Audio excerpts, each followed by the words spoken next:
I'm good, and I can't tell you how excited I am to meet you. I'm a huge fan. I, you know, I have to tell you that there's a lot of there's a lot of guys out there, and please stop me from wasting my minutes with you. But there's so many guys out there with so many ideas and so many philosophies, and everything you say, every single thing you say, makes sense to me in a logical way. Yeah, you're in the right crowd. We hear that a lot. A lot of people are kind of tired of the nonsensical Well, opinion-based stuff that doesn't really have any backing behind it. yeah, and listen, I'm a poor boy, and so this is a very expensive treat for me. And I want I know that you can't fix me in 30 minutes, but I'm a willing student, and I'm not a horrible athlete.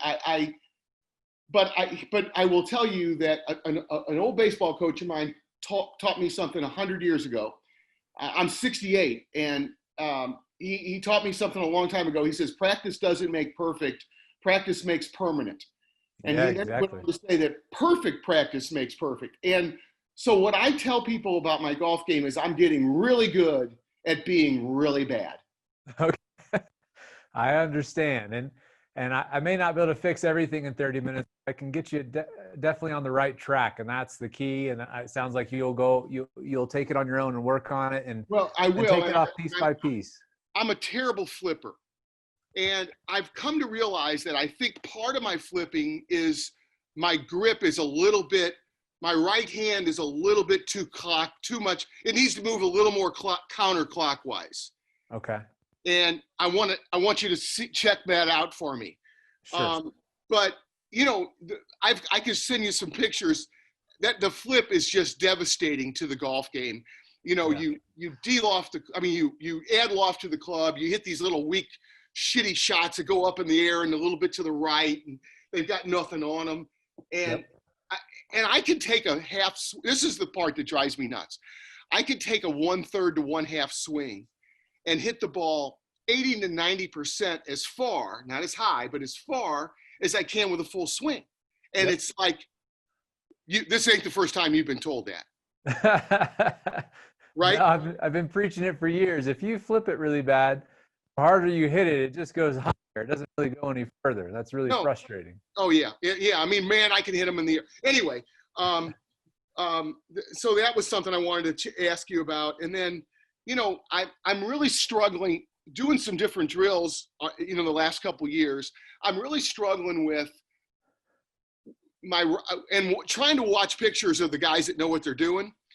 I'm trying to figure out, I think I pivot my right foot too soon.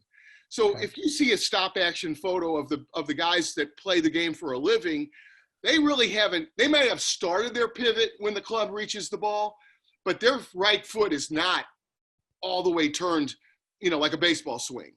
Right. And so I did some drills one time trying to keep my right foot down at contact, and I really started hitting the ball better. Yeah. And then it kind of disappeared. I don't even know how to answer it. So I can actually hit a couple balls, which, by the way, Chuck, that's something else that I've got this hit instinct, I call it. Yep. I can take a decent practice swing, but when that little white ball is there, I want to freaking kill it. And it's like, if I would just simply let the club do the work, maybe I could improve. And I don't know how to. It's like I've even was playing music one day with my earbuds, whatever they're called. That was a nice, slow, easy tempo, trying to slow myself down. And I would like you to look at my grip if you don't mind. Yep. Let me just a couple loosen up here. And okay. Ready to roll? I'm ready. Okay, thank you, sir.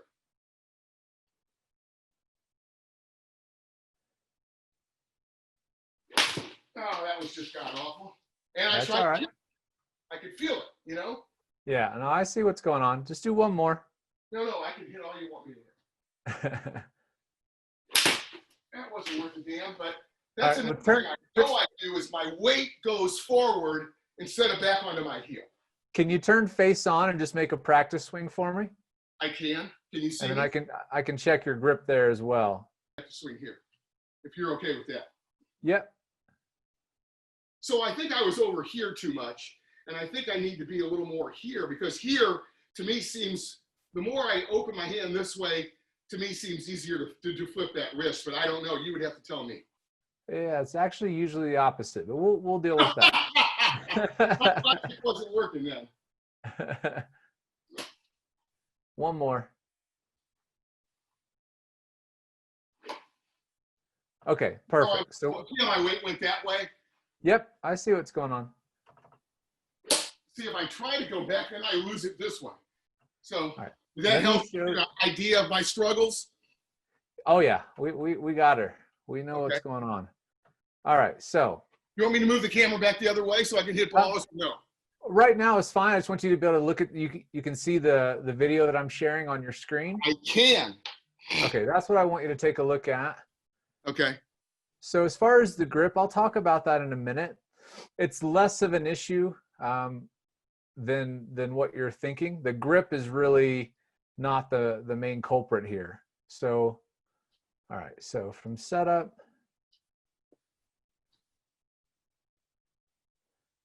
Okay, so let me take you all the way to the top of your swing. So right there's the top. So what you've got going on here is a narrow swing. And what I mean by that is that your arm, see your right arm is folding very early in the swing, and it's inhibiting you from making a full shoulder turn, okay? Because your arms are gonna feel loaded up first, and so your brain is gonna sense that you have power available to you, so it's gonna go. As you go back, your right arm is super narrow. It's already folded at about 70 degrees. Okay. And when that right arm is folding, the right wrist will also start to set with it. So what this is a swing that's very arms dominated. And this is why you can't stop the flip.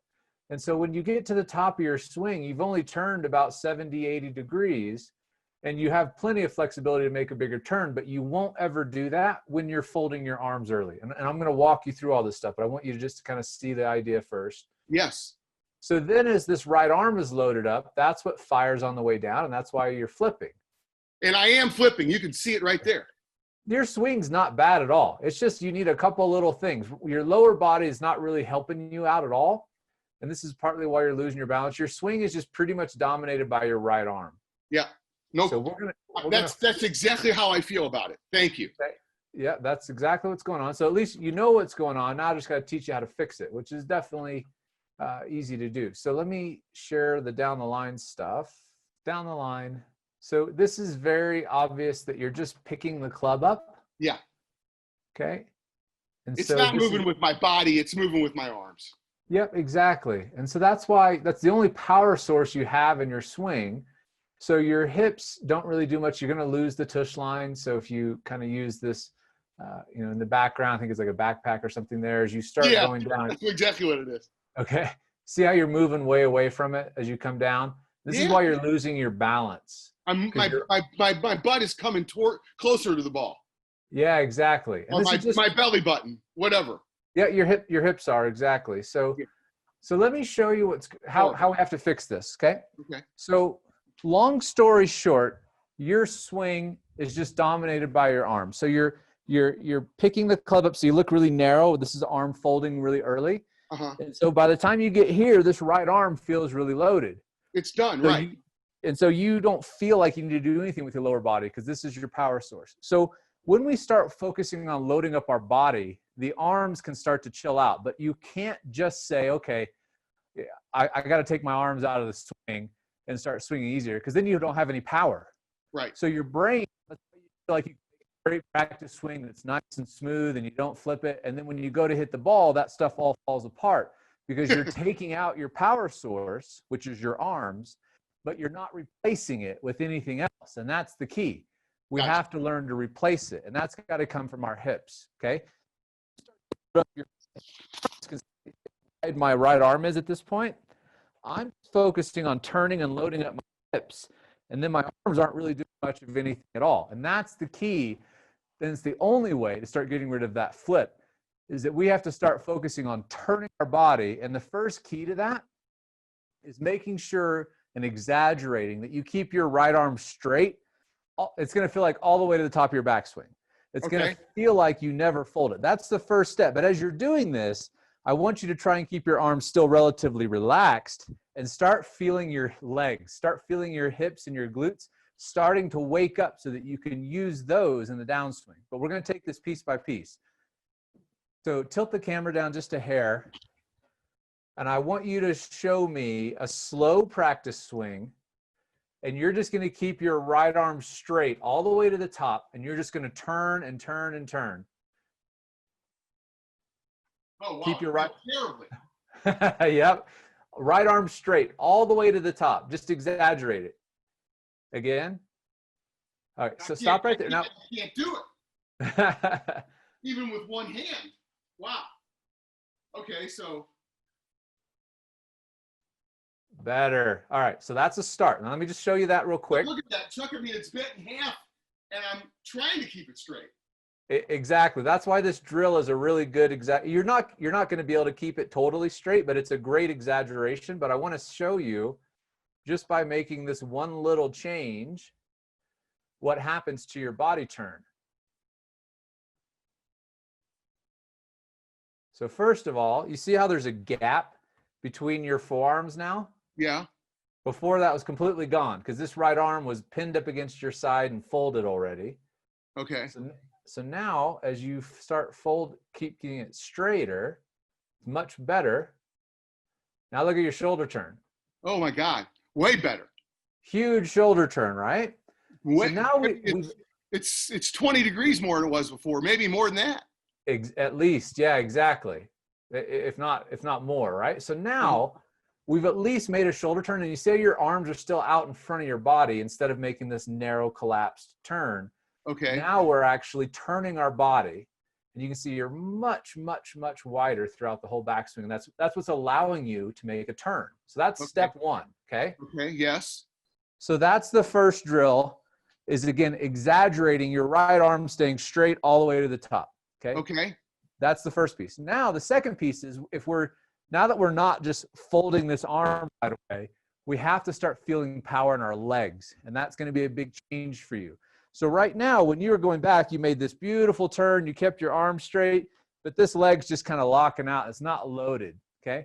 So I want you to start to feel, you mentioned you played baseball, so let's use that.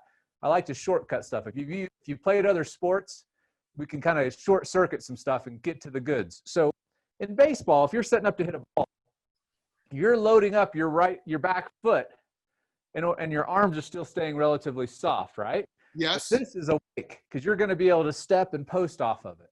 Right. In golf, we do a lot of the same stuff. It's not exactly the same as baseball, but there's a lot of similarities. And we need to load this right leg up, which means it can't just hyperextend. You wouldn't do this in baseball, right? No. Straighten your leg. It wouldn't make any sense. No. But you would keep some flex in it, but you would feel this leg loaded up at the top of your swing. Gotcha. That's what you need to do.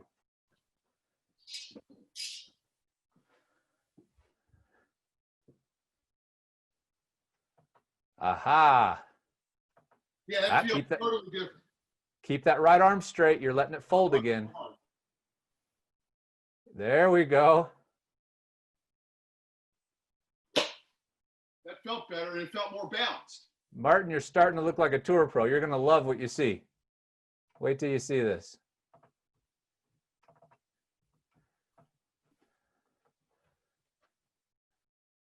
Hold on. So this is where you're still a little narrow. Hey, Martin, who's that guy look like? I don't know. It doesn't look like me, though. That looks like a tour pro. Look at that turn. Yeah, right leg is now loaded. Right leg's loaded. Left knee's good. You've made a full shoulder turn. Your hands are out in front of your body.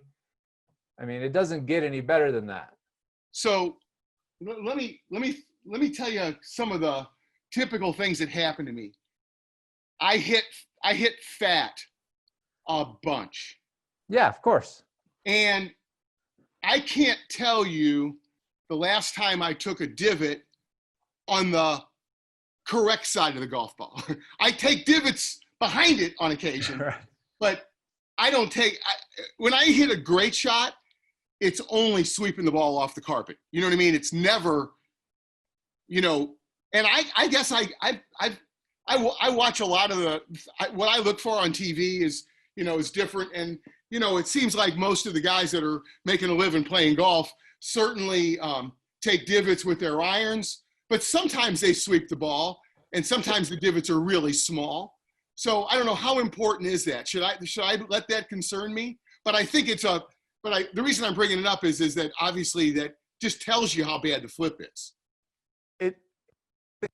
Concerned about, but it's a symptom of other stuff that's going on in your swing that we're addressing now.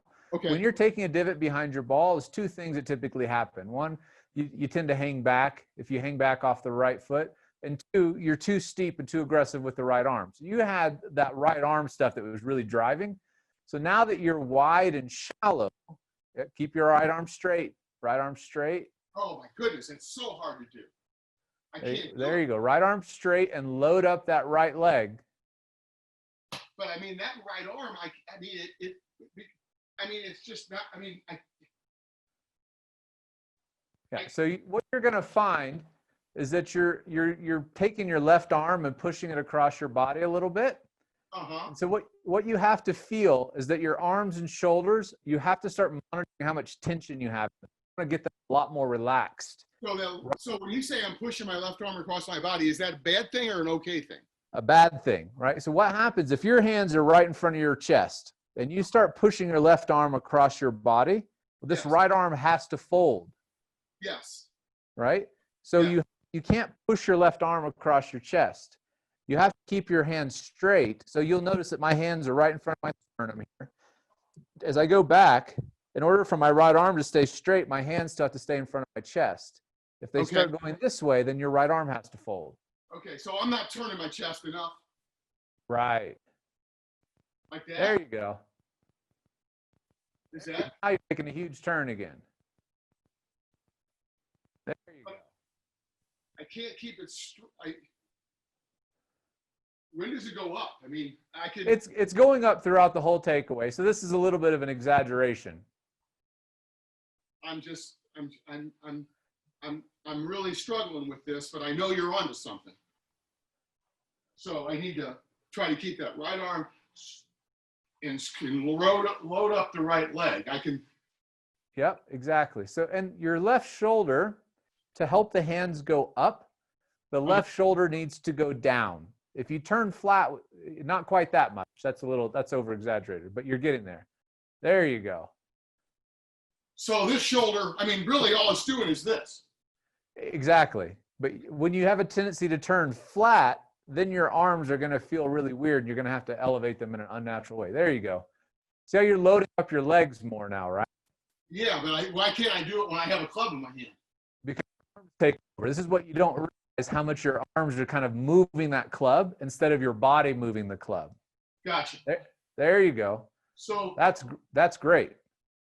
So that I just want to make the arms go with it. But exactly. My arm wants to fold. So I want to try. You've been training that arm to fold for however many years, right? 50 plus. 50 plus. Okay. So now, as you're going back, just start practice. Do this, Martin. Yeah. Take your right arm, keep it in front of your body. Just keep it nice and straight, and then just focus on turning and keeping your arm here, so it's right out in front of your body, and then just let it fold at the very end, just a little bit. But keep it dead straight and connected to your rib cage. So you're just going to turn your body back. Okay, so here, like that? So your right arm flew away from your rib cage there. Keep it connected to your rib cage. Up here. Yep, at the very top, nice and soft. So I see those guys with a towel underneath their arm. That's not a bad idea. That's what they're doing, is keeping that arm from abducting away from the body. Okay. There you go. Okay, so now see your right arm's bent. Keep it straight. Boy, that's what I do. Yeah. I need to put a cast on this son. So a good drill for you is to start out at setup with your hand right in front of your belly button. In front of your... Let me get back and see you. I can see you now. Okay, so see how my hand is sternum, or in line here? Yes. What you were doing was this. Okay. keep it right here in front of your body and just turn to move it. So when I turn down the line, do you see how it still looks like it's pretty much in front of my body? Yeah, so let me try that.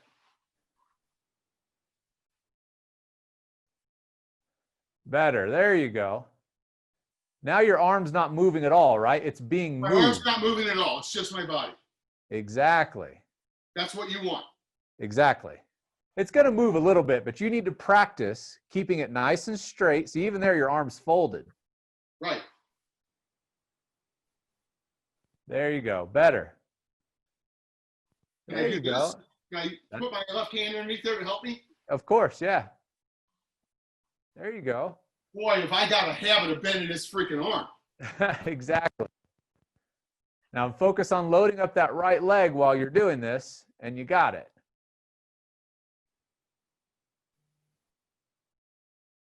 Boy, it sure wants to bend though, Chuck. Yeah, it's big. You've built that habit.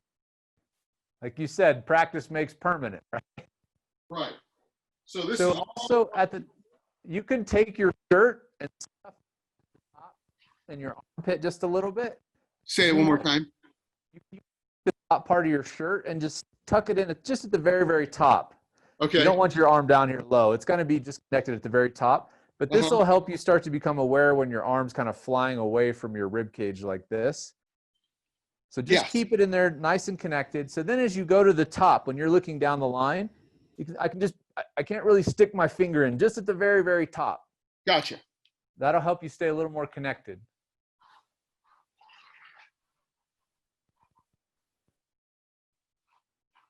There you go.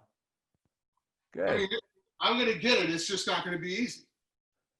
I've been doing it wrong for a long time. Like I told you, I got real good at being real bad.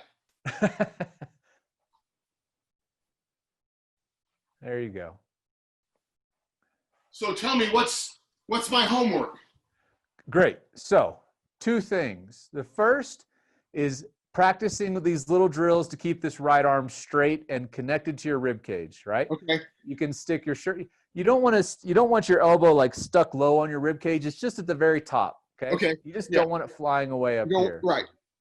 And keeping it straight. This is going to be important for you. You saw when you kept your right arm, what you felt was straight all the way to the top. You were good as a tour pro at the top. It was perfect. You made a much bigger shoulder turn. And then the second thing, once you get this arm staying straight to help you get out of doing this, right? This was your backswing before, just loading up this arm and not making a turn. Right. Once you're keeping this arm straight, then you're going to start focusing on loading up your legs, right? That's what's going to help you take this where before it was just all right arm to now you're using your hip rotation and your legs to help bring that arm down with speed. So you're taking out this right arm throw that's causing you to flip, and you're replacing that power source with your legs and hips. Okay. So that's your homework, is just practicing keeping the arm straight. And if you can keep the arm straight and load the legs, the world's your oyster. That's the key. You can't just take out your arms and not replace that power source with something else. And if you keep folding your right arm early, you will keep not turning, and you'll keep too soon. You'll keep firing it too soon. You'll never be able to stop flipping it. Well, you might have noticed I've got this mirror, and I don't know why, but in my learning process, that mirror really does help me because feeling things and seeing them are different. Completely. So I'm going to try to do that drill in front of the mirror. So my question is, how many reps should I do without a club like we were just doing? And then maybe when do I pick up the club? What do you think? Yeah, so it's a great question. So in general, I always try to get my students to get as close to the end of doing the drill the way that it's going to be in the context of the swing as soon as possible. What I mean by that is you could sit here all day and just keep your arms across your chest and focus on loading up your leg. That would be effective, but I want you to try and stack on as many pieces as you can until you screw it up, right? If you go right arm only and it's still looking great and you're feeling this in your right leg and the legs and the arm staying straight, then great. Let's put the left arm in there and keep doing it. If you're doing that and you're not screwing that up, take a golf club and you can practice with it flipped upside down so you don't get too handsy with it because there's no weight on the grip. Right. And do the same thing, right? Loading up the hip. Is my right arm staying straight? I'm making this nice big full shoulder turn. Great. Flip the club right side up. So the amount of reps that you're going to do at each step are going to be the minimum that you need to do to be able to stack the next piece on. And then once you find that place where you start kind of botching it a little bit, whether it's hitting a ball or swinging the club at speed, then you just stop at that level and practice there. And until you can stack that next piece on. That might be 100 reps, it might be 500 reps, but your goal is to keep pushing yourself to stack each piece on to get to the full thing. Gotcha. Does that make sense? It makes total sense, and I appreciate talking to somebody that's logical, and I appreciate you picking this up. Here's my problem. I belong to a very nice club here in St. Louis. Where are you located? Colorado, Southwest Colorado. Okay, I got you. I'll tell you the reason I asked, but anyway, and I really like the pros at our course, but whenever I take a lesson from them, their approach with a guy at my level and at my age is always, let's just put a little Bactine and a Band-Aid over this scratch. Yeah. And their goal is to try to get me some immediate improvement in 40 minutes on the range. And I'm looking to become a better golfer. And the Band-Aid just doesn't work. No, it's frustrating. And I'm sorry about that. And I love the guys, but they don't understand what maybe I haven't expressed to them what I need. I need somebody that has done what you've done. We're taking it back to some basics, and we're going to try to repair this. So what's your suggestion? When do I need to see you again? Typically, for something like this is a big change for you because we're taking out the power source of the arms, of making that the dominant power source. Obviously, your arms do something in the swing, of course, but we're taking them from being the dominant to being more chilled out and replacing that with our hips. That's going to take a little bit of practice, but you did it perfectly in the backswing. Like immediately you made this perfect turn, loaded up the leg, and kept the arm straight, and it was in a great spot. So you might be able to move through this pretty quickly if you're disciplined and and go back and watch this lesson over and over again and look at where I was showing you the screen grabs of what I showed you, because you did it flawlessly. You're going to send the lesson you'll get a recording of this. Yeah. Okay. You'll get it sent to you via email in just a minute once we're done here. But keep doing that. And if you feel like you're getting that pretty good, within 2 to 4 weeks, it would be the soonest I'd want to see you again. Okay. So no sooner than, typically it takes about 3,000 reps to get, to groove a new movement pattern. If you're doing 100 a day, that's about 30 days. Yeah. Right. Well, so, but if you, and don't so do something and get lost. My last question What's for that? the day. Yes, sir. Should I attempt to play golf? You can. There's a balance point between these things, right? If you're making a change and your brain is having to think consciously about something, it can't process all of the other stuff. Your conscious mind can start to override stuff, and then you won't be able to let your subconscious and your proprioception, just your natural ability, hit the ball, because you'll be overriding everything. You'll be consciously thinking about all this mechanical stuff, and it's challenging, right? But that doesn't mean stay away from it, because at the same point, if you just spend 30 days indoors doing nothing and not even touching a golf ball, when you actually go to hit a ball, you're going to be like feeling like you're walking on the moon. You're going to be so lost, right? Yes, sir. But, yes. So I like to try, at the beginning, front load it with a lot of reps in front of the mirror, so you know that you're doing it right and you're checking it. But don't stay. Then hit a few balls. So maybe it's 80% or 90% mirror work and 10 or 20% hitting some balls. And then you slowly, as you get better and you feel more confident, then you start moving out like, okay, I'm going to hit some balls outside. Just see where they're going. I want to start paying attention.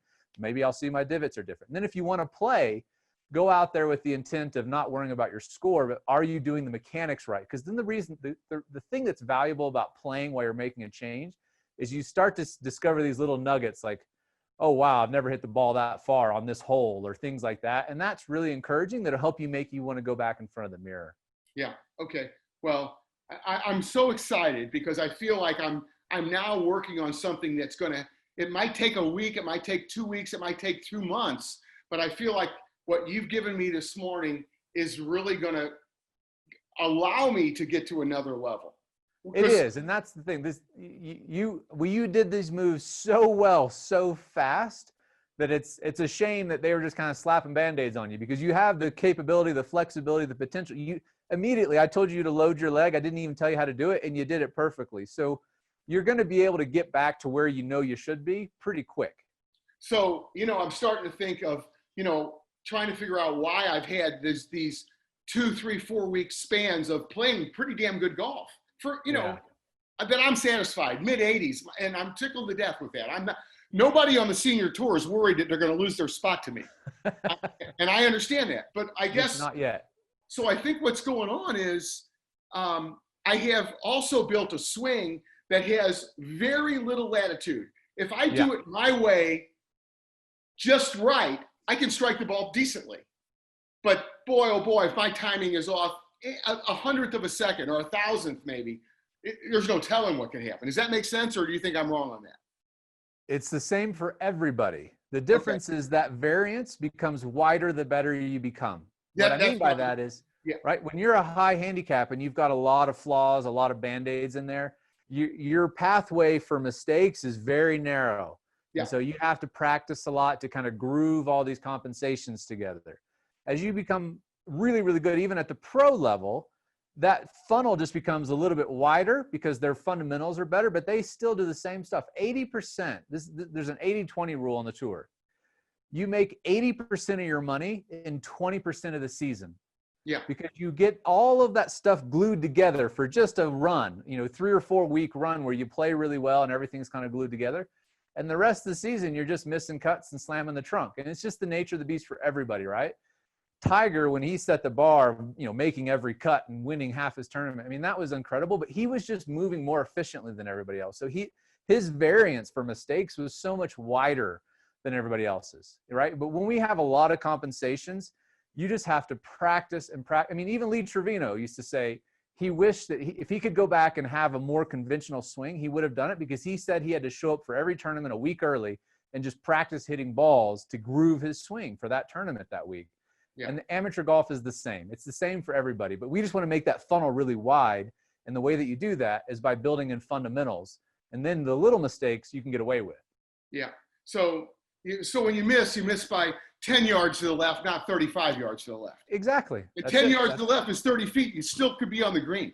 Exactly. And that's what you're really trying to do with golf. And that's what I'm trying to help you guys do is master the fundamentals so that your variances become tolerable, right? And then as you get practice, you get better, it starts becoming even tighter and tighter. But you have to get the fundamental pieces down. You can't just slap Band-Aids on it, because then you're just putting one compensation on top of another, on top of another, on top of another. And it doesn't work. Listen, I've been so frustrated, and I've been scratching my head, and I've been watching videos, and I've been trying, and some of the stuff, I'm a member of your course, and I've been going through it, but it's very difficult without personal interaction for me. I just don't learn that all by myself. And some of the stuff you teach in your process I've seen some immediate results, but I can't keep building on it. And now I know one of the big reasons I can't. I've got a huge flaw that if I don't fix this, I'll never be better than a 17.9. That's 100% right. And now when you go back and watch these videos and you now know exactly what applies to you, it'll be like going from black and white to color. They'll be like, oh, that makes so much more sense. This pops out. This catches my attention. Yes. So when you go back and watch the videos, that's the pretty common response after you've had like a one-on-one interaction. Because now it's like, I know exactly what I need to do.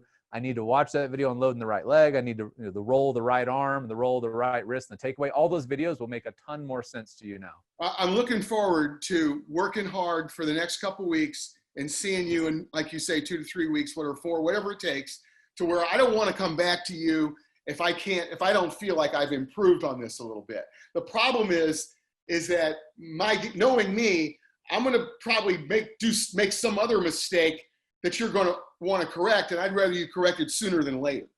So there's 2 ways. One, definitely don't go off and feel like you're lost in the wilderness and practice for 2 weeks just because I said give yourself 2 or 3 or 4 weeks. Okay. Because then you're just going to practice the wrong stuff, right? I can send you a video, right?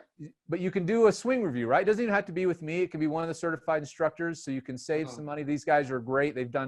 Chris Tyler's done like 60,000 online swing reviews. So listen, these guys have seen and done it all, and I train them all personally. So So just get a swing review really quick. They're inexpensive. And then you can just be like, okay, this is what I'm doing. I just want to check this, get a 5-minute does it check. make more sense for you to look at it since you're the one that started me on this? Sure.